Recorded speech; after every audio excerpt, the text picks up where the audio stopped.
Bismillahirrahmanirrahim. Assalamualaikum warahmatullahi wabarakatuh.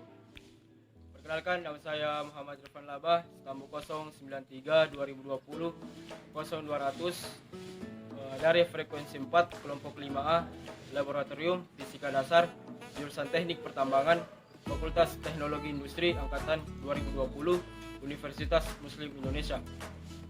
Baik, pada kesempatan kali ini saya akan melakukan percobaan poligon gaya, di mana tujuan dari percobaan ini terbagi menjadi dua. Ada tujuan instruksi umum dan tujuan instruksi khusus. Untuk tujuan instruksi umum, yang pertama, kami dapat memahami konsep poligon gaya. Yang kedua, kami dapat menerapkan metode poligon gaya pada sistem yang bekerja lebih dari dua gaya.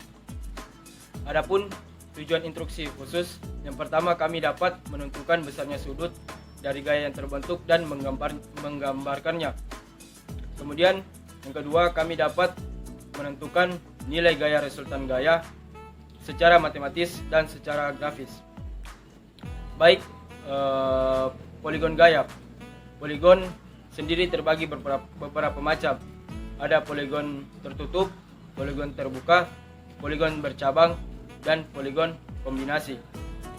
Nah, pengertian dari gaya.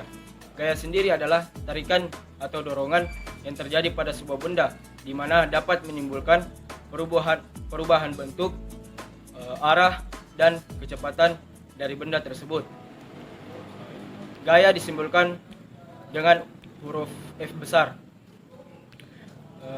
Adapun macam-macam gaya, yang pertama ada gaya otot, yang kedua gaya pegas, yang ketiga gaya gesek, yang keempat gaya mesin, yang kelima gaya gravitasi, dan yang keenam ada gaya listrik. Langsung saja kita masuk ke percobaannya. Nah, di sini alat-alat yang dibutuhkan, yang pertama ada busur derajat, fungsinya untuk menghitung besarnya sudut yang terbentuk nanti. Kemudian ada beban. Nah, di sini saya menggunakan batu, di mana saya sudah menghitung massa dari masing-masing batu ini. Kemudian ada peralatan poligon itu sendiri. Saya menggunakan alat-alat yang seadanya. Nah, langsung saja kita berikan beban M1 sebesar 35 gram. Kemudian M2 sebesar 20 gram. Kemudian M3 sebesar 70 gram. Kemudian untuk M4 nya sebesar 50 gram. Nah, kita lihat sudut yang terbentuk. Kemudian kita menghitung sudutnya dari masing-masing M1, M2, M3, dan M4. Dan di sini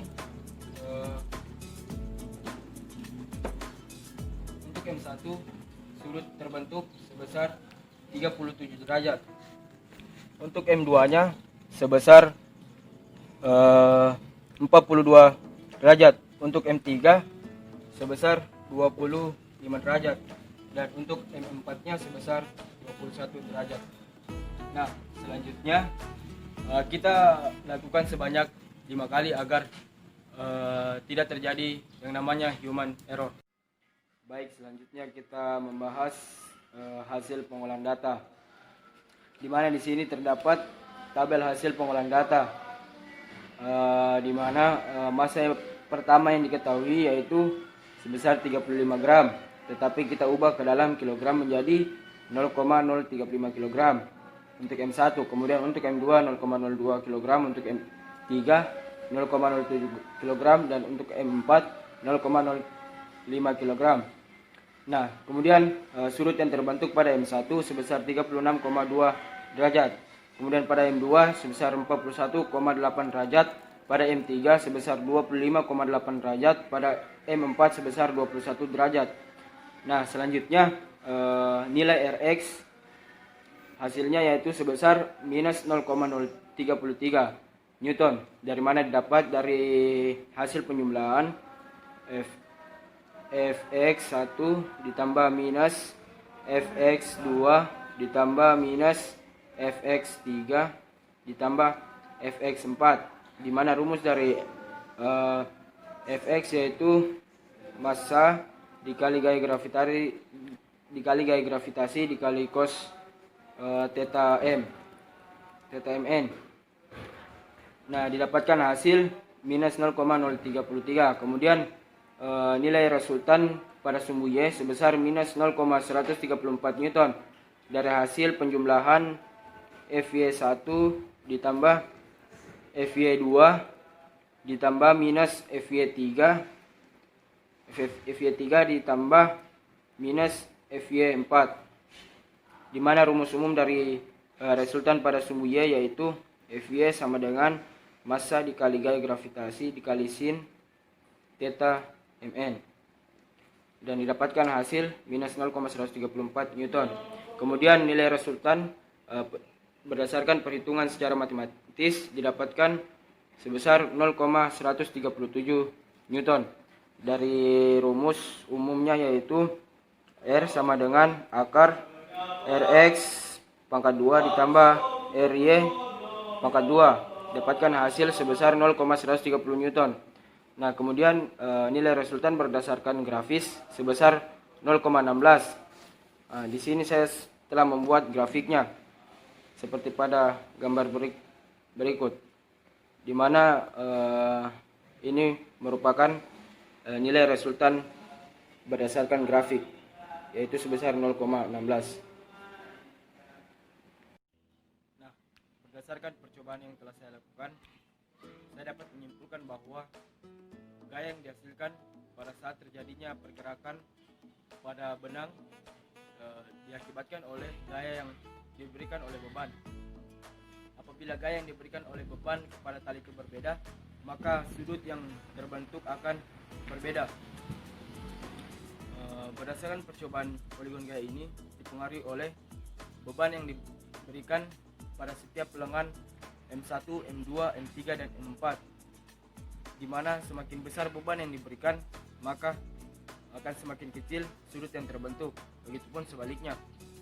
Selanjutnya, ayat yang berkaitan atau berhubungan dengan percobaan poligon gaya ini, salah satunya terdapat di Quran surat Al-A'raf ayat 8, di mana yang artinya barang siapa yang berat timbangan amal kebaikannya, maka mereka itulah orang-orang yang beruntung.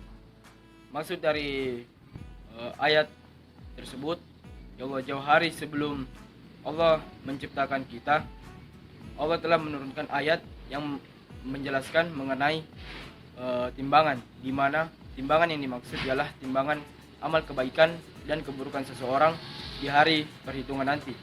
Nah, pada percobaan ini saya melakukan penimbangan terhadap massa beban, di mana untuk mengetahui berapa besar sudut yang terbentuk dan untuk mencari nilai resultannya. Sekian dari saya. Bila ada kata-kata yang salah atau bahasa yang kurang jelas, mohon dimaafkan karena kesalahan datangnya dari diri saya pribadi dan kebenaran hanya milik Allah. Wabillahi taufiq wal hidayah. Assalamualaikum warahmatullahi wabarakatuh.